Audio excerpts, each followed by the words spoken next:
సర్లేండి, మీతో మాట్లాడదామని ఫోన్ చేస్తే నాతోనే మాట్లాడిస్తున్నారు. మీరు మాత్రం ఏం మాట్లాడటం లేదు. హలో హలో హలో, చెప్పు. మాట్లాడరే. మాట్లాడే అవకాశం నువ్వివ్వటం లేదు కదా. సరే, కాలేజీలో కలుద్దాం. క్లాస్లో కలుద్దాం. ఆ, ఆ. బేబీకి ఏమీ తెలియదని అర్థమైంది. చాలా నేర్పించాలి. తను లా లెసన్స్ చెప్తే నేను లవ్ లెసన్స్ చెప్పాలి. తప్పేలా లేదు.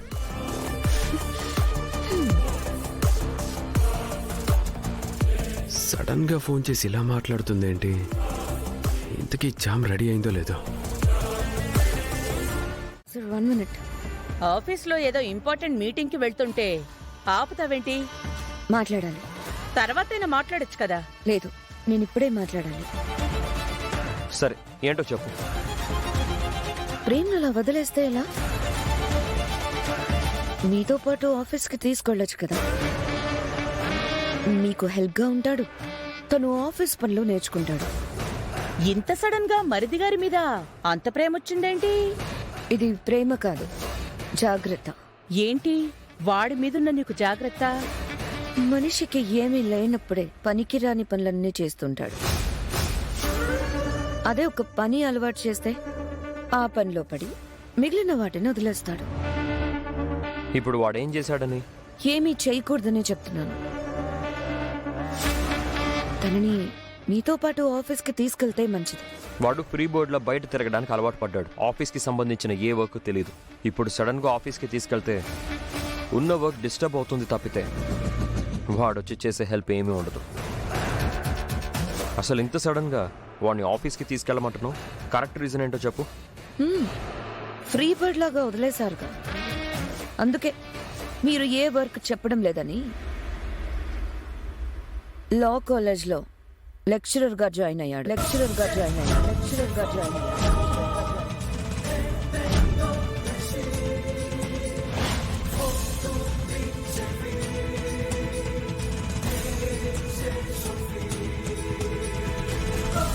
ఏంటి? అవును, చామంతి చదువుతుంది కదా, అదే కాలేజ్లో ప్రేమ్ కూడా లెక్చరర్గా జాయిన్ అయ్యాడు. మీరొద్దన్న కోర్టులో లాయర్ అయ్యాడు.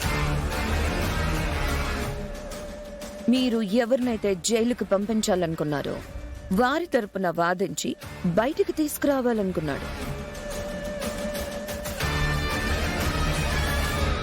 ఆ విషయం కూడా నేను చెప్పేదాకా మీకు తెలీదు.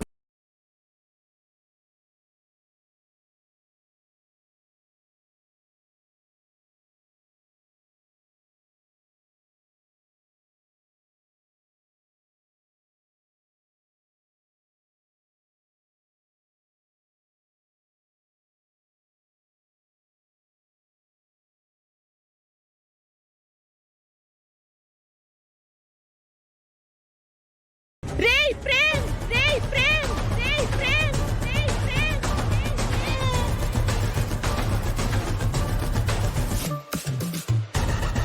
చామంతి, ఈ రోజుతో మీ ఇద్దరి నాటకానికి ఎండ్ కార్డు పడుతుంది.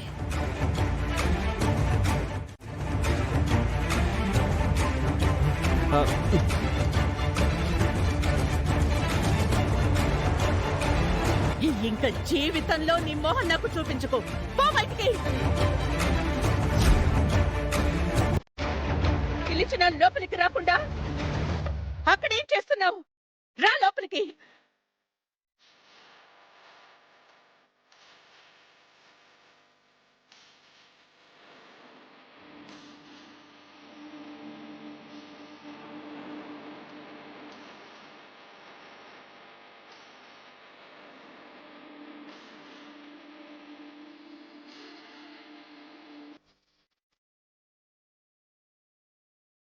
ఏం చేస్తున్నావురా నువ్వు? నేనొద్దన్న పని చేయడమే నీకు అలవాటైపోయిందా? లా కాలేజీలో లెక్చరర్గా జాయిన్ అయ్యావా?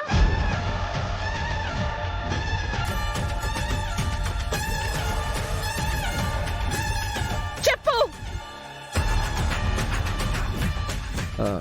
అవును మామ.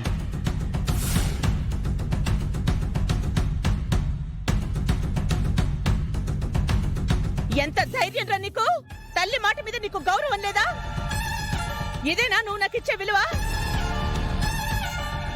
ఆ కోటు మళ్ళీ వేసుకోకూడదు అని చెప్పాను, వేసుకున్నావు.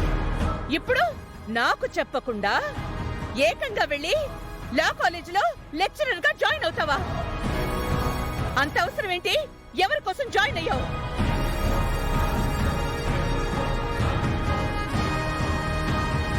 ఇష్టానికి తిరుగుతున్నా కూడా మేము పట్టించుకోలేదు.